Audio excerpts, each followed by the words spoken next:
I did it. Hi guys.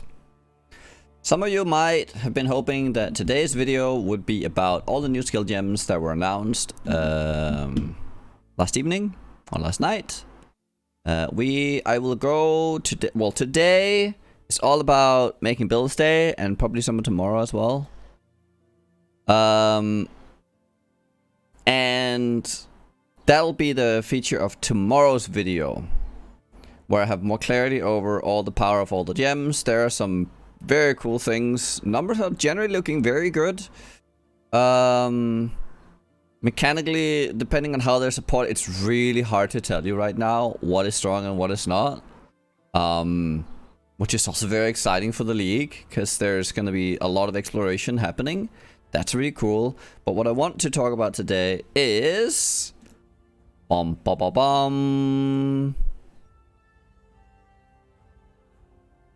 some thoughts from Chris.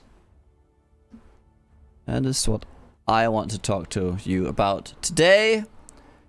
Right, so recently there's been a lot of talk, a lot of back and forth, a lot of heated conversations across the board in regards to the upcoming league, the balance, the changes, what's done, what's not done, what wasn't explained well enough.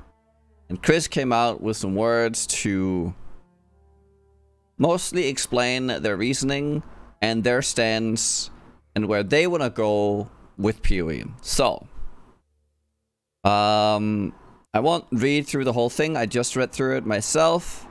First of all, there's been, yeah, we're just gonna skim through this. So, right, there's been talks about whether or not this was some need of some personal vision that Chris needed to fulfill within this game. Right.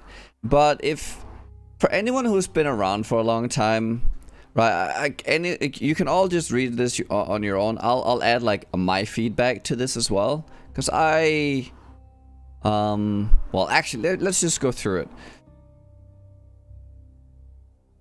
Chris is stating that that there isn't some like personal need for him to like envision like the game that he wants. However, I do believe, since he is part of grinding your games, and you know, there is some vision that they do want as developers to, you know, bring about, which also stems from what they feel that makes a good game, you know. However, the driving force, which is also something I think shows over the years of what they want to do, and in their communication, is that they want to make a good game. They want to make the better game than the games of the past, and they want to make, from conversations I had in New Zealand as well, what they want to do is they want to make a game going forward that's better, not just than like Diablo 2, Diablo 3, other ARPGs. No, they want to make a game that's better than their own game was when it first released. And with that comes some sweeping changes. But that also comes with, so not only but you can't just make it better than what you started with, because the game is not what it started with, so you also haven't made to make it better than it is right now, and that comes with additional challenges. Right, so he's talking about power creep and how they've unfortunately they've hit a breaking point. Right, and so this is what I was talking about myself recently, I think, where how do you design around a game where the power creep has gotten to a stage where any design you do is being circumvented by the power in the game. So if you're trying to make interesting boss fights, interesting mechanics, and they're not really, the players always gets to a point where they're not engaging in any meaningful way with these mechanics, well, nobody's really happy then, except maybe the people who just want to see that happen. Then you're leaving, like, whenever you have, like, you'll never please everyone, right? The game that some people have grown accustomed to over the last year, maybe two, is not the same game that everyone's happy with. And I think that's important to understand. A lot of the veterans and a lot of the people who came in over the last 4 years, developers and such, who have seen the game gone in this very top-end power-heavy curve, have lost a lot of what made this game special. But we've, you know, a lot of people have just accepted that for what it is, for the sake of progress. And because there have always been added more good content to the game. So how are you gonna address this, right?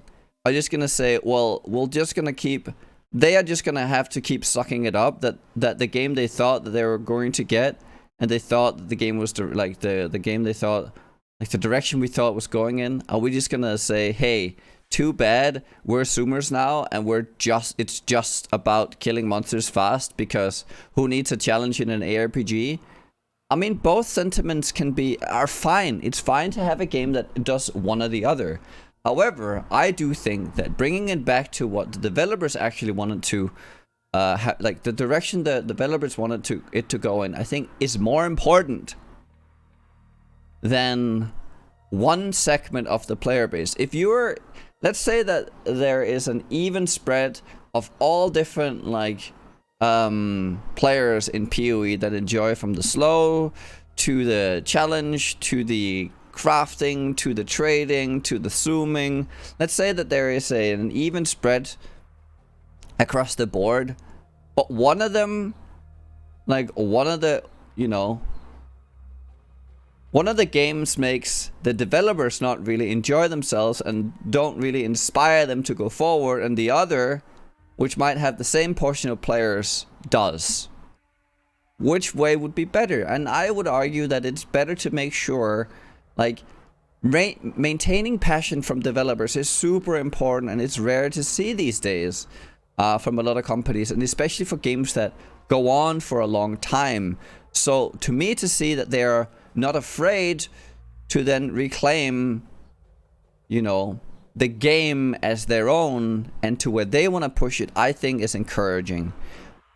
So I think that's a good motivation to have. Do I think that they're doing everything right and they're getting the balance perfect? No, but it takes time, right? This is a major shift, and communication just needs to keep flowing from us, the community, to them as developers. And it doesn't mean that we can't have super high accelerating fast combat. That doesn't mean that, because that still exists in PoE. I'm happy to see that they're adding cold damage over time again to hypothermia. I think it matches the intent and the style of the gem perfectly, honestly. It was something that was added later, like the cold damage over time was added later as they added another archetype, and cold dot was hit way too hard. So this is a very good thing to, before the league, get this back in there, make cold dot not dead on arrival.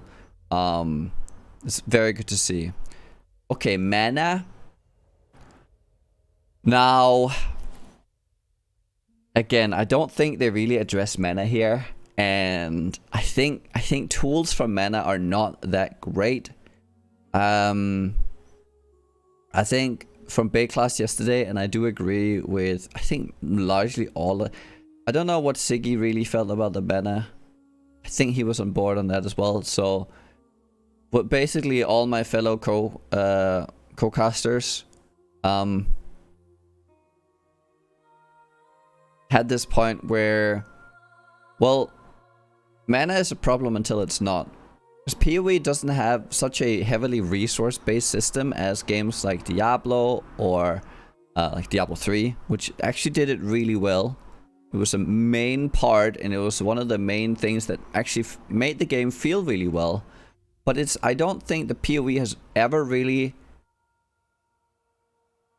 to that extent, fine-tuned its resource. It's more like it's a thing that you can address in many ways. I don't know. Mana in PoE is weird because it's not only just a resource, it's also power, it's defense, it's everything. It kind of lines everything in PoE, so it's super hard to balance. I do think it's more important to make sure that everyone has a way to deal with their the cost. However, this could just be that for everyone, the mana potion is the starting potion, and they did make it so that the endurance potion is now good as a solution for this for everyone.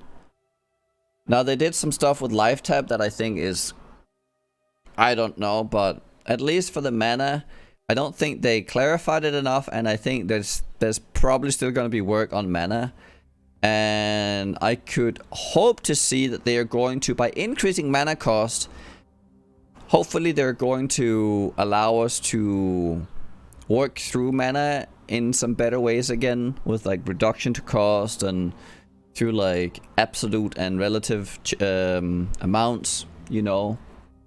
We have some of that already, but you know, it's fun to find your way through this like this mana problem that people will face, and find a meaningful way where you go like, aha, I solved it. Because if you make it so that every boss fight it's a problem, that is not fun for anyone, regardless of whether or not the game is slow or fast. This is just a point where it's just never fun having like a recurring problem where you are encouraged to leave the area to refill a potion to go back in. That is silly design, and I think they need to be very careful to not reintroduce that as like a main thing. They also removed like the mana flash charge over time from a node, and I don't know. That's scary. That is I don't know. I feel like they might be a little out of touch with what makes the game fun or not in this small regard. Because I do think challenge is fun, and they're bringing back challenge, and I think the nerfing of the damage and all that will make monsters be, you know, more present. The same thing with elements, so there's a lot of good stuff there. Now, this is where I kind of empathize with Chris a lot, because being someone that is in the public limelight, and I mean, sometimes you can't always be too careful with your words if you are trying to represent your view the best way possible. Or sometimes you just want to address something and you don't want to make it take an hour. So whenever Chris comes out and he gives an explanation, and he's not all PR talk, he just gives his, like, what he actually believed at the time was the case. Maybe not. Maybe he didn't explain it well enough, right? Doing a quote like this, where retention during the league was poor, where players took this as, like, it ended up being taken as the reason for low retention was we were getting too many rewards. That's what the whole thing was then morphed into, and people keep taking Chris out of context, not listening to like the vast interviews that he does, not listening to like, just not out of context all the time. It was the same thing when they talked about like the currency stacking and whether or not they're gonna add stuff to. And I think it's important to hold him to the, it's important to hold GGG and Chris to the fire and make sure that they follow through with what they say. But there has been so much out of context clickbaity stuff on Reddit that I think is not constructive at all.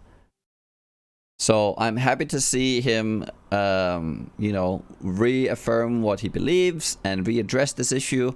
But I definitely empathize with Chris here that, like this, it's unfortunate that he constantly has to readdress some of these points, to where a lot of this has already been, maybe not this point in particular, but in general, I don't think we as a community follow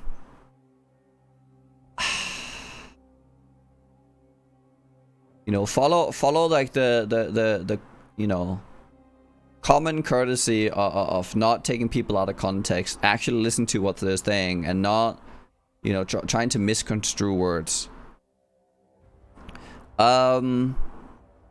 sudden and extreme changes, right? Again, it's I think it's important that he re-clarifies what he means by this, because I don't think that in the same way. So they're talking about whether or not these are sweeping changes, and people are making it out to be that the changes coming in now are sweeping changes. However, if you look at it from the other side, which is, well, if a sweeping change is a nerf, can a sweeping change be a buff as well? You know, if a game is balanced in a certain way and you push it too far forward in terms of speed and damage, which has adverse effects on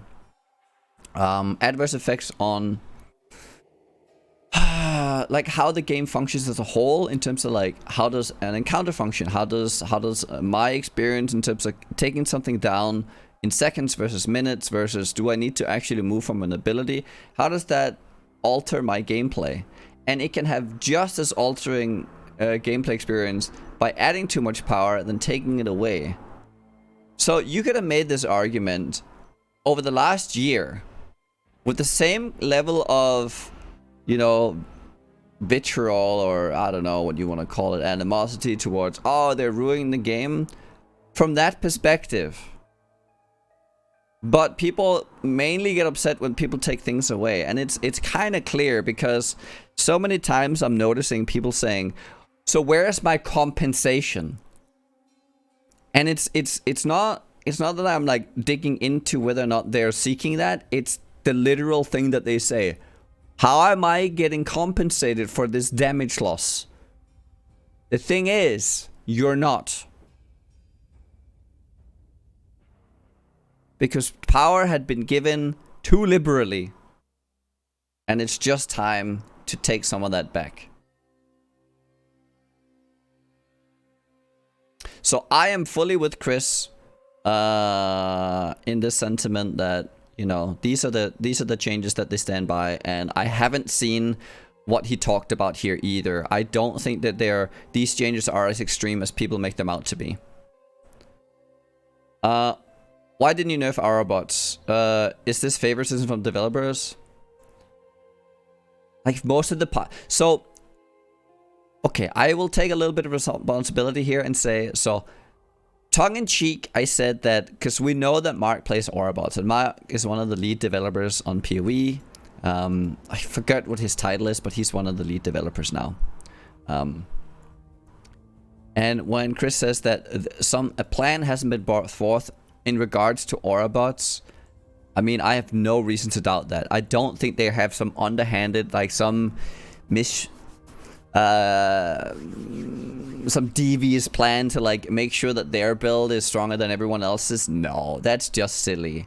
So when I mentioned that Mark is playing Aurabot, and that's probably why, that was like tongue-in-cheek and just, you know, but maybe people don't always get that. I do try and say that I actually don't believe that.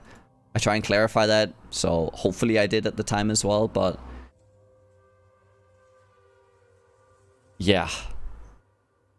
I'm happy to see that it's gotten through to them at least, because I don't think it's one of the things that it's been on the board so many times, but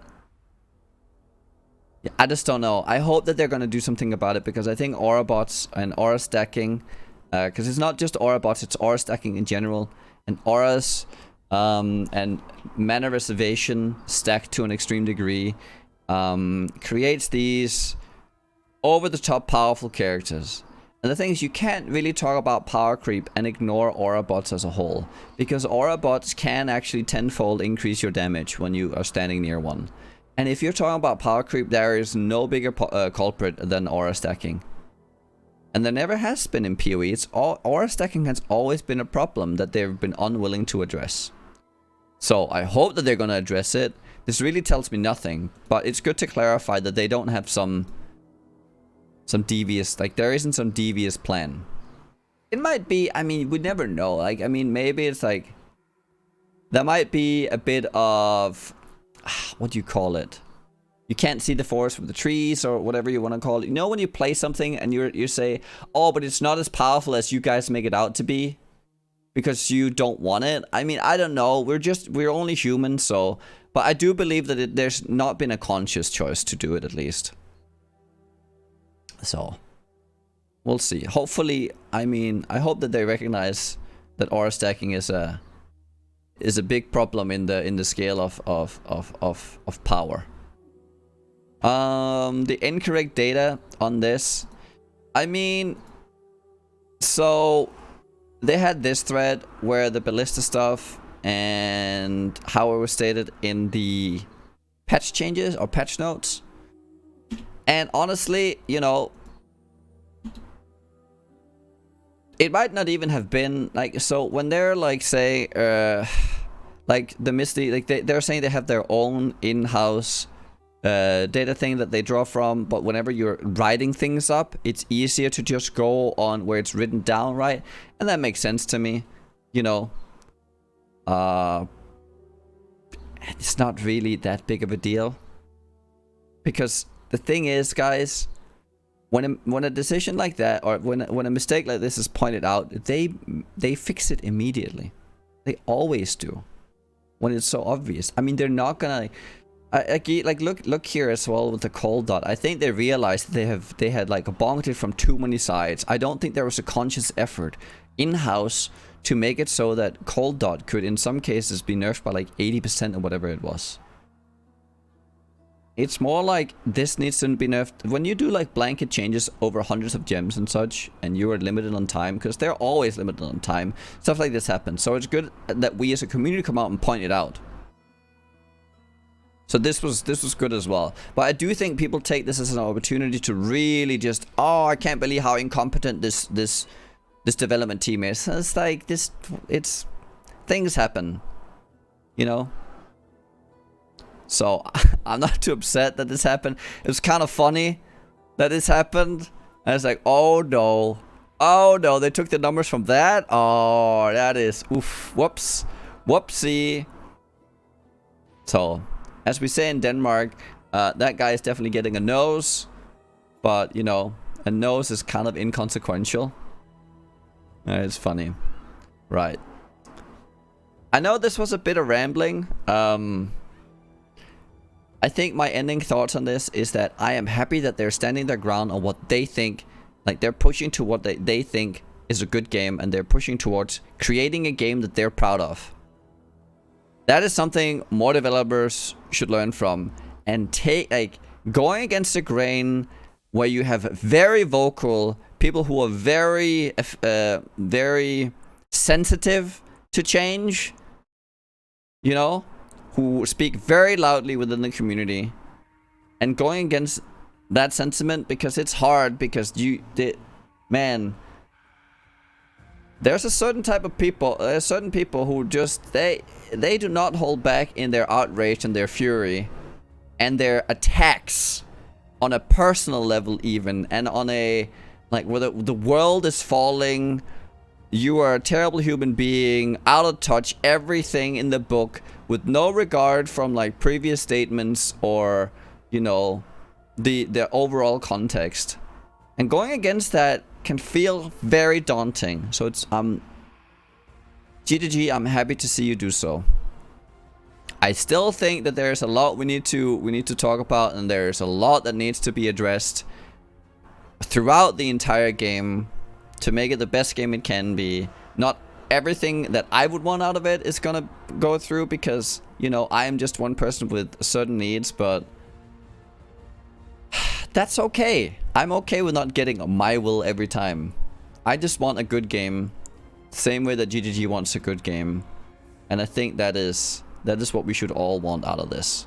Good times all around. And with that, I am going to go and make some builds out of the new gems, which are looking really cool. I'm looking forward to a league with a lot of, you know, a big shakeup and a lot of new skills being played, and old skills being played. It's gonna be exciting. And with that, I'll see you guys tomorrow. Bye bye.